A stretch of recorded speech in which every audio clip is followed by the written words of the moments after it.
Bonjour à tous, bienvenue sur ma chaîne YouTube. Je m'appelle Vikas Nara et dans la vidéo d'aujourd'hui, je vais vous montrer comment configurer SSL sur PowerMTA et Debian, car le processus est le même pour les deux plateformes. Très bien, voici les commandes et les configurations que nous allons utiliser, ainsi que le code avec lequel nous allons travailler. Que devez-vous faire en premier? Dans ma vidéo précédente, j'ai configuré toute cette configuration. J'ai montré comment envoyer des emails via IPv6. Vous devriez donc absolument regarder cette vidéo précédente. Laissez-moi maintenant vous montrer ce que vous devez faire pour installer SSL. Voici mon fichier de configuration. Vous pouvez consulter la configuration. Nous allons installer les certificats SSL sur cette configuration. J'ai déjà configuré ce domaine. Vous devez ajouter correctement tous ces enregistrements DNS. Compris? Avec et sans le sous-domaine www.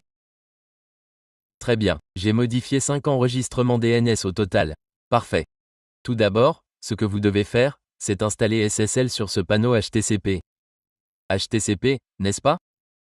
Cliquez simplement sur le bouton Modifier. J'ai déjà ajouté le domaine ici.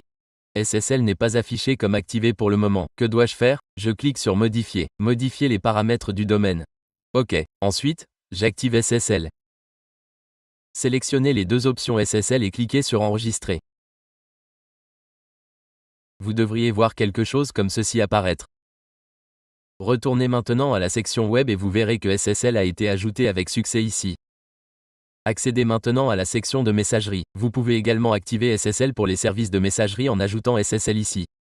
Cliquez simplement sur le bouton Modifier. Activez SSL en cochant cette option et cliquez sur Enregistrer. Parfait. Une fois cette configuration terminée, vous devez exécuter ces commandes spécifiques. Laissez-moi maintenant vous montrer ce processus. Voici ma configuration SMTP, n'est-ce pas? Je l'ai configurée dans le testeur SMTP ici. Si j'essaie d'utiliser cette configuration maintenant, j'active l'option de connexion sécurisée et je clique sur Envoyer. Actuellement, mon email ne sera pas envoyé avec succès. Cela est dû au fait que SSL n'est pas encore correctement installé. Vous verrez un message d'erreur comme cette erreur de connexion. Compris? Cela se produit car SSL n'est pas encore correctement installé. Que devez-vous faire pour résoudre ce problème? Vous devez d'abord exécuter cette commande spécifique. Très bien, j'ai exécuté ici en utilisant des pseudo-privilèges. Après cela, vous devez copier ce code de configuration. Accédez ensuite à votre fichier de configuration et collez-le ici. Compris? Assurez-vous de remplacer l'espace réservé par votre domaine réel. N'oubliez pas de remplacer le nom de domaine. J'ai copié le code et remplacé l'espace réservé par mon nom de domaine réel. Après avoir effectué ces modifications, vous devez cliquer sur Enregistrer. Il y a une autre commande importante ici. Je vais la coller ici pour référence. Je vais également inclure cette commande dans l'article de blog. Après avoir exécuté la première commande, que devez-vous faire ensuite? Vous devez exécuter la deuxième commande. Cependant, vous devez remplacer l'espace réservé du domaine par votre propre domaine. Laissez-moi vous le montrer ici. Je vais coller cette commande ici et remplacer chaque instance du domaine de l'espace réservé par mon domaine réel. Parfait. J'ai terminé ce remplacement. Maintenant, qu'en est-il de cette section de code ici? Au lieu d'admin, je dois utiliser Vikas ici. Cela est dû au fait que le nom d'utilisateur pour HTTP a été défini sur va. Si vous avez utilisé un autre nom d'utilisateur, vous devrez saisir ce nom d'utilisateur ici à la place. Compris? Que fait exactement cette commande?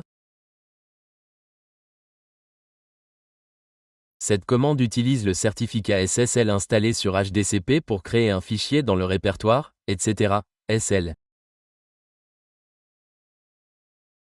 Exactement.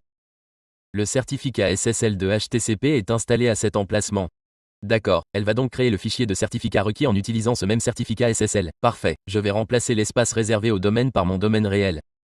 Le remplacement est terminé. J'ai ajouté mon nom de domaine partout où il était nécessaire. Je dois maintenant copier cette commande.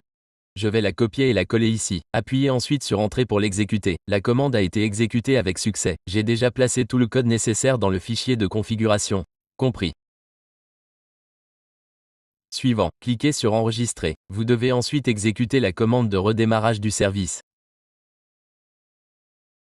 Si aucune erreur ne s'affiche, cela signifie que tout est correctement configuré. Vous pouvez maintenant revenir ici et cliquer sur Envoyer. Votre email sera envoyé avec le cryptage SSL. Laissez-moi vous faire une démonstration. Parfait. L'email a été envoyé avec succès avec le cryptage SSL. Excellent. Lorsque je consulte ma boîte de réception, vous pouvez voir que mon email est bien arrivé. Parfait. Lorsque j'examine les détails de l'email, je peux confirmer que mon email a été envoyé via IPv6. En effet, dans ma vidéo précédente, j'ai montré comment envoyer des emails à l'aide de la configuration IPv6. Vous devriez absolument regarder les deux vidéos pour obtenir la configuration complète. Je mettrai également à jour l'article de blog avec des améliorations supplémentaires. J'ai inclus toutes les commandes et configurations nécessaires. Tout y est documenté. Vous trouverez un lien vers l'article de blog dans la description de la vidéo. Ceci conclut ce tutoriel vidéo. Si vous n'êtes pas encore abonné à ma chaîne YouTube, veuillez vous abonner. Et merci d'avoir regardé cette vidéo.